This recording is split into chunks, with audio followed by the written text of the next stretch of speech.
Balik lagi di Perpincuanan Podcast episode 11 part 2 bareng gue Devina, Anas, dan Pak Ahmad.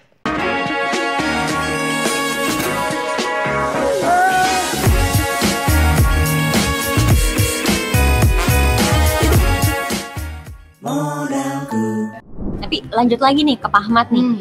Pak Ahmad, apa sih yang Bapak lihat dan perhatikan sebelum menentukan platform pinjaman online untuk memenuhi kebutuhan modal usaha dari Pak Ahmad sendiri? Yang utama ya kita lihat di OJK apa benar di terdaftar pertama juga, terus kita juga lihat komen atau kita browsing ya kita lihat komennya itu cukup bagus, apa ratingnya juga cukup baik. Nah, di situ kita biasanya kita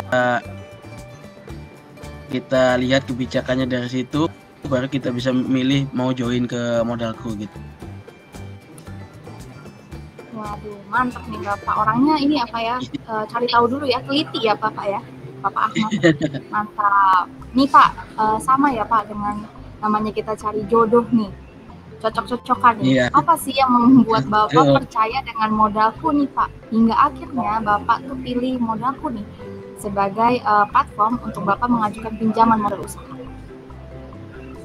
Ya, pertama juga itu kebetulan kita ada banyak permintaan dan kita kebetulan modalnya juga kebetulan waktu itu lagi kurang, jadi kita lihat buka di e-commerce gitu. Waktu itu sih di Shopee kita buka. Nah, di situ kita lihat untuk pinjaman modalnya dia ada yang tertera itu Modalku gitu. Jadi pertama kita juga lebih percaya ya, tapi udah disarani di Shopee. Terus kita lihat juga, kita buka, lihat, terus pelayanannya juga bagus, terus transaksinya juga nggak begitu lama dan nggak ribet sih, makanya kita jadi join di Modalku gitu. Oke, mantep banget ya.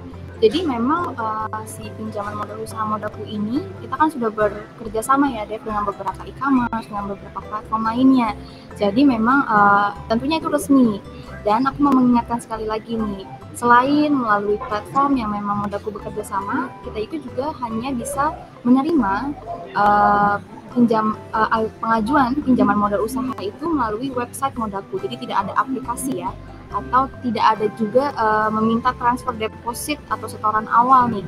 Jadi benar-benar kalau mau melakukan pengajuan ke Modalku ini langsung aja via website ya, atau melalui platform-platform yang memang bekerja sama nih sama Modalku, jadi aman. Gitu. Betul banget. Oh Pak Ahmad, aku mau nanya dong, penasaran nih. Kalau Pak Ahmad biasanya setelah pengajuannya disetujui nih oleh Modalku, biasanya modalnya itu dipergunakan untuk apa nih Pak? Yang pasti untuk penambahan modal e-commerce itu juga sih, karena memang kan tujuan kita minjam kan untuk menambah modal di penambah stok barang ya, karena kan di online nih kan dia makin hari ke hari kan dia semakin signifikan ya, jadi gitu sangat butuh modal.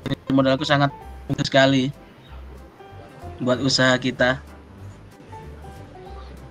Banget Pak, untuk kayak misalnya kalau ada flash sale atau apa, jadi kan kita bisa nambah stok barang di mana nantinya nanti lebih banyak apalagi ada event ya betul, apalagi ada event yang contoh nih mau deketin 999 gitu ya kan, 99 ya. Biasanya betul, kayak Pak. Gitu, apalagi kemarin habis kemerdekaan. Nah itu dia kadang butuh pinjaman modal ya, itu karena ada event itu sih, jadinya sangat membantu banget Modalku. Oke, mantap Pak. Nah, aku mau tanya nih Pak, dari pengalaman Bapak, gimana sih Pak prospek bisnis elektronik ini ke depannya? Nah, dan juga seberapa menguntungkan dibanding bisnis yang lain nih? Pasti Sobat Modalku juga pengen tahu nih Pak, kira-kira prospek bisnis elektronik itu ke depannya gimana sih menurut Pak Ahmad? Pengetahuan saya, kalau saya kan di bidang elektronik ini lebih orangnya nggak seberapa banyak yang main, jadi masih peluang untuk masuk bisnis ini masih banyak, kayak jual sound systemnya di e-commerce banyak sih, belum banjir ya kayak yang lain lah. Jadi masih bisa yang mau join.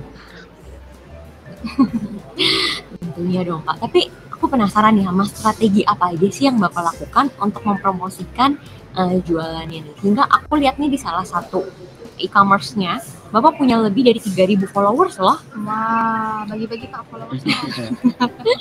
Gimana nih Pak cara promosi ini ya Pak? Awalnya juga bingung kan, gimana kita dapat kayak follower kayak toko ini bisa banyak. Dulu awalnya kita ya loh kok bisa ya, kok kayak gini bisa sampai laku ribuan piece item barang, satu macam barang ini. Ternyata waktu kita jalanin, katanya orang kan banyak juga yang bilang harus iklan dulu lah, ini dulu. Ternyata yang saya alamin nggak pakai iklan juga sih. Yang penting itu chatnya dibales, terus pelayanan juga ramah, sopan, terus harga juga bersaing.